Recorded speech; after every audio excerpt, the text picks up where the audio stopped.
कभी आप बहुत खुश होते हैं, इतने कि रात भर सो नहीं पाते। हजारों योजनाएं दिमाग में दौड़ती हैं। आपको लगता है मैं सब कर सकता हूं।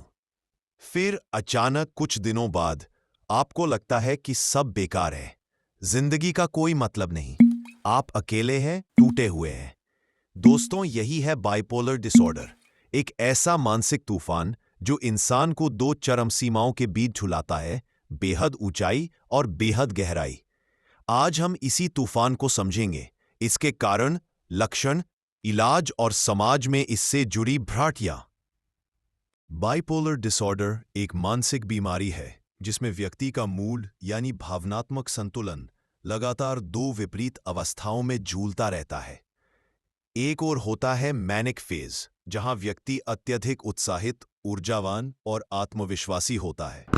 दूसरी ओर होता है डिप्रेसिव फेज, जहां वही व्यक्ति गहरी निराशा और थकान में डूब जाता है। यह बीमारी किसी की इच्छा से नहीं होती, बल्कि मस्तिष्क के भीतर रासायनिक असंतुलन, केमिकल इम्बैलेंस की वजह से होती है।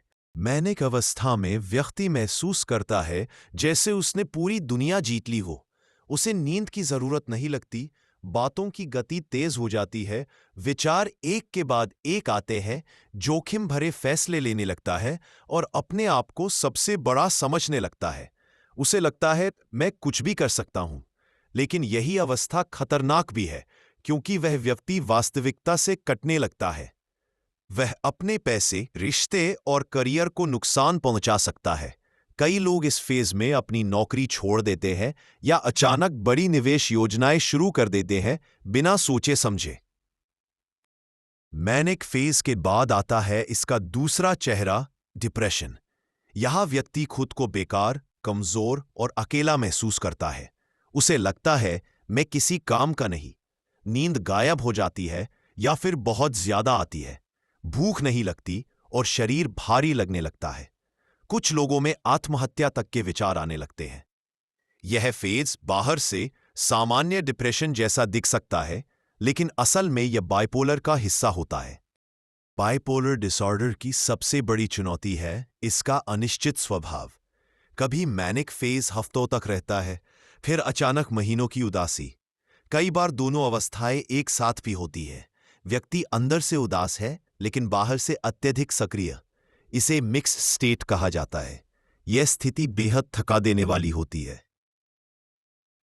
बाइपोलर डिसऑर्डर किसी एक कारण से नहीं होता, इसमें कई स्तर शामिल हैं। जैविक कारण, मस्तिष्क में सेरोटोनिन, डोपामीन, नोरेपिनेफ्रिन जैसे रसायनों का असंतुलन। आनुवंशिक कारण, अगर परिवार में किसी को यह बीमारी है तो अगली पीढ़ी में संभावना बढ़ जाती है। पर्यावरणीय कारण, अत्यधिक तनाव, रिश्तों में टूटन, नशा या किसी गहरी भावनात्मक चोट का असर।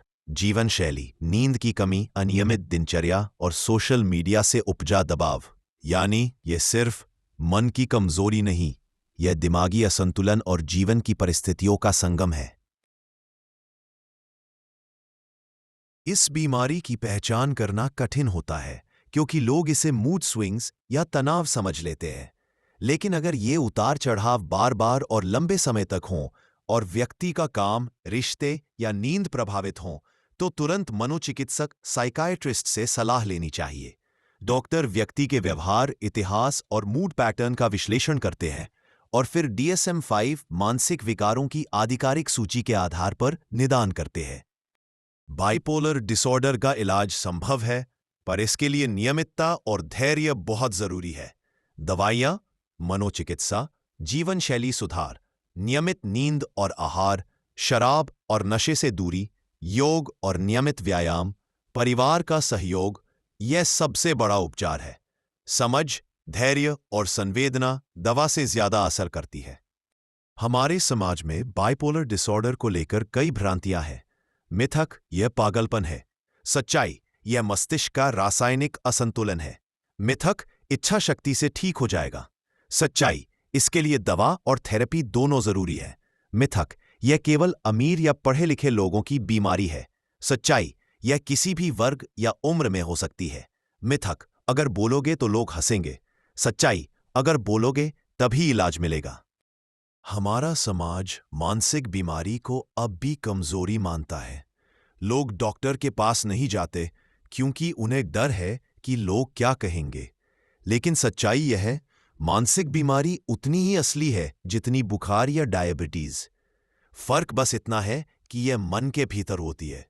हम सबकी जिम्मेदारी है कि ऐसे लोगों को पागल नहीं बल्कि मरीज समझें और उन्हें सुने, समझें, साथ दें। कई महान लोग जैसे Vincent van Gogh, Catherine Zeta Jones और लेखक अर्नेस्ट हेमिंग्वे बाइपोलर डिसऑर्डर से जूझे, फिर भी दुनिया को नया दृष्टिकोण दिया। इसका मतलब ये नहीं कि बीमारी ताकत है, बल्कि ये कि इलाज और स्वीकार्यता से जीवन सुंदर हो सकता है। बीमारी आपको परिभाषित नहीं करती, बल्कि आप इसे कैसे संभालते हैं, वही आपकी पहचान बनता है।